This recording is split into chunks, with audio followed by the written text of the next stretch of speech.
¿De verdad Giorgio Armani construyó solo su imperio?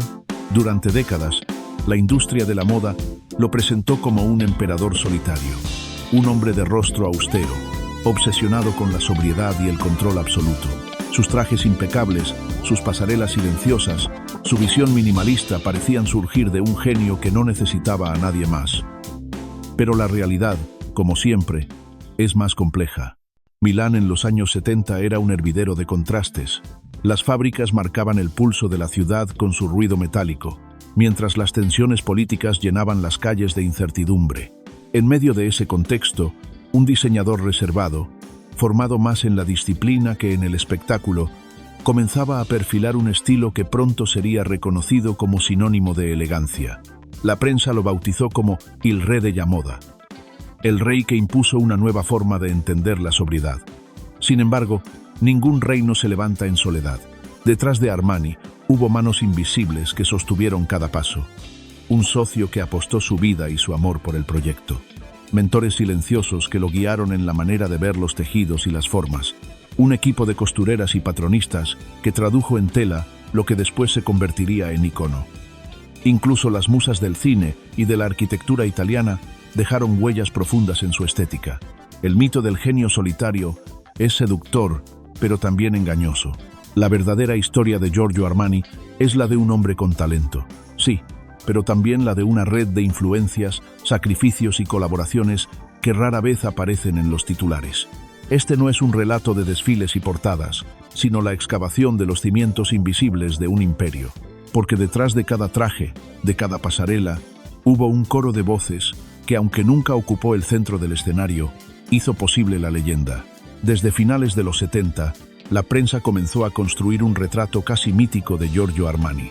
Lo llamaban el emperador independiente, el hombre de hielo, el genio solitario que había cambiado la forma de vestir al mundo.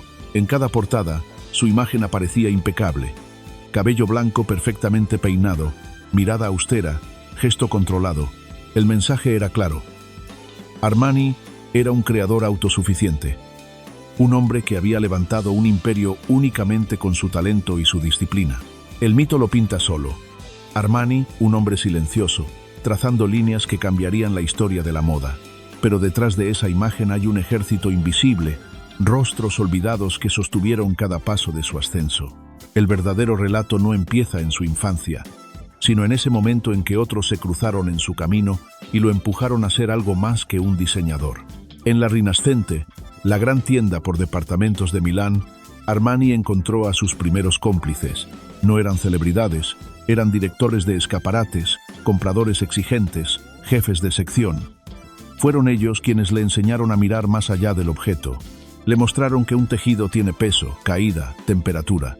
Le inculcaron que la disposición de una prenda podía transformarla en símbolo. Armani, que siempre observaba en silencio, absorbió cada lección como si fueran leyes.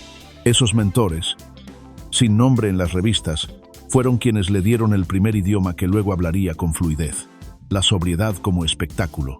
Pero el giro decisivo llegó cuando conoció a Sergio Galeotti. Arquitecto de formación, carismático y visionario, Galeotti no solo se convirtió en su pareja sentimental, sino en la chispa que encendió la maquinaria empresarial. Armani dudaba. Galeotti insistía. Armani se refugiaba en los tejidos. Galeotti viajaba, convencía, negociaba. Fue él quien lo empujó a fundar su propia casa en 1975, quien abrió la puerta a Hollywood, quien comprendió que American Gigolo podía ser la consagración global. Sin Galeotti, Armani tal vez habría sido solo un buen diseñador en Milán. Con Galeotti se volvió un imperio. Junto a ellos, existía el taller colectivo, un espacio donde mujeres y hombres anónimos convertían los bocetos en realidad. Costureras que cosían hasta la madrugada, patronistas que corregían milímetros de una chaqueta, asistentes que traducían los gestos mínimos de Armani en instrucciones precisas. Ellos nunca pisaron la pasarela, pero cada traje que hizo historia pasó primero por sus manos. El mito del genio solitario borró sus nombres, pero sin ese ejército invisible, la marca no habría sobrevivido. A estas figuras se sumaron las musas culturales. Diane Keaton, con su estilo andrógino en Annie Hall, mostró a Armani que la mujer moderna no quería adornos, sino armaduras de libertad. Richard Gere, en American Gigolo, se convirtió en el maniquí vivo de una nueva masculinidad sensual y relajada. Ninguno de ellos fue empleado de Armani, pero su imagen amplificó su estética hasta convertirla en mito global. Fueron espejos en los que Armani se reflejó para pulir su estilo. Lo fascinante de este entramado es cómo se mantuvo en las sombras. La prensa prefería hablar del emperador independiente, nunca del arquitecto que negoció contratos ni de la costurera que ajustó un dobladillo. Armani mismo alimentó ese silencio. No le interesaba exhibir vulnerabilidades ni compartir el crédito. Su imagen debía permanecer coherente, impenetrable. El público veía un hombre solo, cuando en realidad detrás había una sinfonía invisible. Esas sombras Galeotti, los mentores de la Rinascente, el taller colectivo, las musas del cine fueron los verdaderos cimientos del imperio. Armani puso el nombre, el ojo y la disciplina. Ellos pusieron el impulso, las manos, la inspiración. El genio solitario no existió. Existió, en cambio, una red de cómplices que decidieron permanecer en la penumbra. Y es allí, en esa penumbra, donde comienza la verdadera historia de Giorgio Armani. En la historia oficial, Giorgio Armani aparece como un hombre de hierro, disciplinado, reservado, casi inaccesible. Pero cada emperador necesita un arquitecto que construya el palacio. Para Armani, ese arquitecto fue Sergio Galeotti. Se conocieron a finales de los 60. Armani ya rondaba los 30. Trabajaba para Nino Cerruti y diseñaba en la sombra. Galeotti, arquitecto joven, carismático, con sonrisa fácil, vio en aquel hombre silencioso algo que pocos percibían. Un talento que podía transformarse en imperio. Desde ese instante, su vida se entrelazó con la de Armani en un pacto secreto de amor y ambición. Galeotti era el fuego frente a la contención de Armani. Donde el diseñador dudaba, Sergio arriesgaba. Donde Armani pensaba en cortes y telas, Sergio hablaba de contratos, expansión, futuro. Fue él quien empujó al tímido Giorgio a dejar de ser un asalariado y a fundar, en 1975, Giorgio Armani S.p.A. Armani diseñaba, Galeotti construía el escenario donde ese diseño podía brillar. El salto internacional no fue un milagro, fue una jugada suya. Hollywood necesitaba un nuevo lenguaje visual para la masculinidad. Galeotti colocó a Armani en la película American Gigolo, 1980. Richard Gere, enfundado en sus trajes, no era solo un personaje, era la encarnación de un sueño. Con cada fotograma, Armani se convertía en sinónimo de poder, sensualidad y modernidad. El público veía a Gere, pero la estrategia era de Galeotti. Juntos eran invencibles. Armani se refugiaba en el silencio de los talleres. Sergio volaba a Nueva York, negociaba, convencía a banqueros y distribuidores. Armani creaba un lenguaje. Galeotti lo traducía al idioma brutal de los negocios. No había choque, había sincronía. Uno sin el otro no habría pasado de nota a pie de página. Pero su vínculo no era solo empresarial. Eran pareja en secreto, en un tiempo en que Italia no permitía mostrarlo. Vivían una doble vida. Armani, el emperador de la sobriedad pública. Galeotti, el amante oculto que compartía noches y proyectos. Ese amor, nunca proclamado, era también un refugio. Armani, hermético con todos, encontraba en Sergio la única complicidad real. El imperio crecía. Tiendas en Nueva York, París, Tokio. Las colecciones se multiplicaban. Armani era portada de revistas, pero siempre con el mismo gesto austero. Nadie veía que detrás había un hombre que lo empujaba, que apostaba todo en cada jugada. Galeotti vivía al límite, convencido de que Armani debía ser un nombre universal. Entonces llegó la enfermedad. A mediados de los 80, Sergio cayó enfermo. El diagnóstico fue devastador: SIDA. En aquella época, la palabra era sinónimo de condena, estigma y silencio. Armani lo acompañó en secreto, protegiendo su intimidad como protegía su propia imagen. Mientras el mundo veía al diseñador triunfar, detrás del telón cuidaba al hombre que lo había hecho posible. En 1985, con apenas 41 años, Sergio Galeotti murió. El imperio Armani ya estaba en pie, pero su arquitecto invisible había desaparecido. Para Giorgio fue un golpe brutal. Perdió al socio, al amante, al cómplice, y desde ese día su reinado estuvo marcado por la soledad. En las entrevistas posteriores, Armani lo mencionaba poco, siempre con frases breves, casi susurradas. Sin Sergio, nada habría sido posible. No hacía falta más. Detrás de esas palabras estaba toda la verdad. Armani era la cara visible, pero Galeotti había sido el motor. El mito del genio solitario se consolidó tras su muerte. La prensa hablaba del emperador de hielo que gobernaba solo, pero los que conocieron la historia sabían que no era cierto. Durante una década, Armani no caminó solo. Caminó con Sergio Galeotti. Ese amor, ese socio, esa sombra que transformó un talento en imperio, es la clave para entenderlo todo. Armani es Armani porque un día, en el Milán de los 60, alguien lo vio y apostó por él. Ese alguien fue Sergio. Y su nombre, aunque la historia oficial lo esconda, sigue latiendo en cada etiqueta que lleva escrito: Giorgio Armani. Armani no diseñaba en el vacío. Su estilo no surgió de un relámpago en soledad, sino de una sinfonía de corrientes culturales que lo atravesaron y lo empujaron a inventar un nuevo lenguaje. Cine, arquitectura, política, feminismo, música, todos fueron instrumentos en esa orquesta invisible. El cine fue quizás la influencia más decisiva. Hollywood buscaba redefinir el poder y la sensualidad en la pantalla. Con American Gigolo, 1980, Richard Gere apareció envuelto en trajes Armani que parecían flotar sobre su cuerpo. No era casualidad. Armani entendió que el cine era el espejo más poderoso del deseo. El traje dejó de ser uniforme rígido y se volvió piel cinematográfica. Cada movimiento de Gere era también un manifiesto estético. El público no solo veía moda, veía un mito en movimiento, pero el cine europeo también dejó su huella.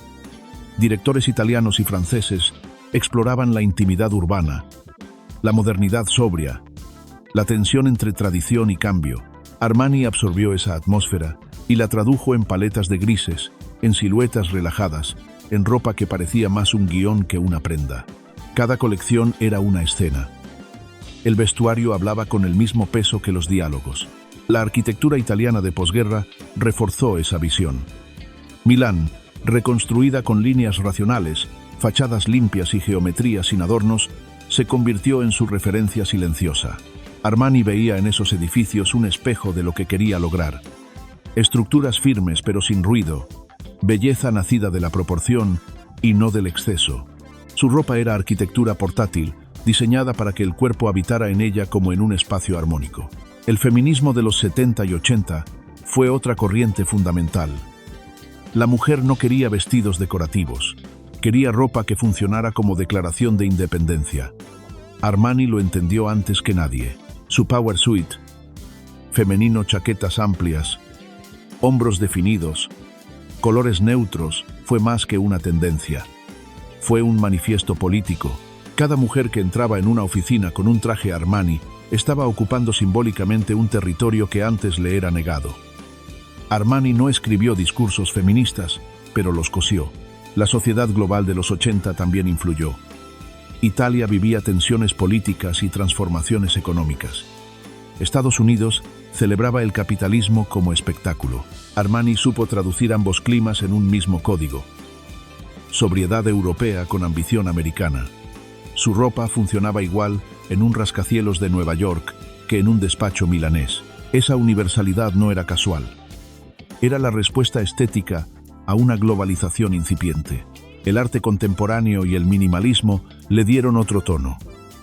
Mientras algunos diseñadores apostaban por el exceso barroco, Armani se alineó con la pureza de formas y la reducción a lo esencial. No copiaba cuadros ni esculturas, pero respiraba el mismo aire, menos adornos, más esencia.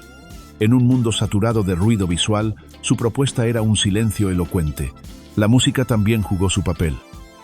El pop y el rock de los 80 convirtieron a Armani en uniforme de escenarios y videoclips. Estrellas internacionales lo adoptaron como segunda piel. Vestir Armani en un escenario era vestir poder sin gritos, glamour sin disfraz. Era un lujo discreto que contrastaba con la estridencia de la época. Y precisamente por eso conquistó.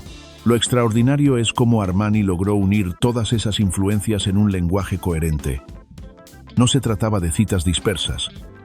Era una orquesta donde cada instrumento aportaba su nota. El cine le dio visibilidad, la arquitectura le dio estructura, el feminismo le dio sentido, el arte le dio pureza, la música le dio alcance. Armani fue el director de esa sinfonía silenciosa. El mito del genio solitario vuelve a tambalear aquí. Armani no inventó de la nada.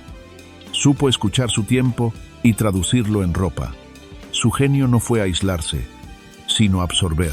Cada chaqueta, cada traje, cada vestido era un eco de esas influencias. El público creía ver solo elegancia. En realidad estaba viendo la traducción de una época entera en tela. Y esa fue su verdadera revolución. Convertir la cultura en uniforme, las corrientes sociales en silueta, la política en moda. Armani no solo vistió cuerpos, vistió un tiempo histórico. La pasarela siempre mostró la cara pulida. Modelos impecables, luces medidas, aplausos contenidos. Pero el verdadero milagro Armani ocurría lejos de los flashes, en los talleres donde un ejército invisible trabajaba en silencio. Allí, sobre mesas largas cubiertas de tela, entre tijeras y alfileres, se tejía la leyenda. Los patronistas eran los arquitectos ocultos. A partir de un boceto sobrio, redibujaban líneas hasta conseguir la caída exacta. Las costureras probaban, deshacían, volvían a coser. Cada puntada era un ajuste milimétrico, un intento por alcanzar esa perfección invisible que Armani exigía. Él entraba, miraba en silencio, movía una ceja. Bastaba ese gesto para que todo el equipo entendiera que aún faltaba algo. No era un ambiente fácil. Armani pedía disciplina casi militar. Las jornadas eran interminables. Los prototipos se repetían una y otra vez. Pero quienes trabajaban allí sabían que formaban parte de algo mayor. No solo estaban cosiendo ropa, estaban dando forma a un lenguaje. La sobriedad Armani parecía simple en la pasarela. En el taller era el resultado de una obsesión colectiva. El taller colectivo fue escuela y orquesta. Nadie firmaba. Todos contribuían. El anonimato era la regla, la excelencia el único premio. Gracias a ese engranaje, Armani pudo mantener una coherencia férrea durante décadas. La prensa hablaba del genio solitario, pero cada prenda llevaba dentro las manos de decenas de personas. Sin ese coro silencioso, el mito no existiría. Y sin embargo, Armani también necesitaba rostros visibles, musas que encarnaran su visión y la proyectaran al mundo. Diane Keaton fue una de las primeras. Con Annie Hall, 1977, demostró que la mujer podía vestir trajes masculinos sin perder identidad. Armani leyó esa imagen y la convirtió en bandera. Cuando sus modelos salieron con Power Suites en los 80, el eco de Keaton ya estaba allí. Luego llegó Richard Gere en American Gigolo. No era solo un actor con buen porte, era la representación viva de la nueva masculinidad que Armani quería proponer. Elegante, sensual, relajada, los trajes fluían con él como si fueran piel. El público no veía solo moda, veía un estilo de vida. Gere se convirtió en maniquí y mito a la vez, y Armani en el hombre que había vestido al deseo. Más allá del cine, otras figuras culturales reforzaron su estética. Actrices como Sophia Loren o Charlotte Rampling aportaban arquetipos de feminidad sofisticada y misteriosa. Arquitectos italianos inspiraban sus cortes limpios. Incluso músicos pop y rock llevaron Armani a los escenarios, transformando la sobriedad en espectáculo global. Las musas eran amplificadores. No eran simples embajadoras, eran catalizadores. Armani no buscaba decorar sus cuerpos, buscaba traducir su aura. Cada musa le mostró un camino. Keaton, la libertad femenina. Gere, la sensualidad masculina. La arquitectura, la proporción, la música, la expansión cultural. Armani escuchaba, absorbía y devolvía esas influencias en forma de traje. Así, entre el trabajo invisible del taller y la proyección luminosa de las musas, se completó la ecuación. Los primeros garantizaban la perfección técnica, las segundas, la difusión cultural. El backstage cosía, el escenario multiplicaba. Armani era el punto de unión, el rostro austero que ocultaba una multitud detrás y delante de él.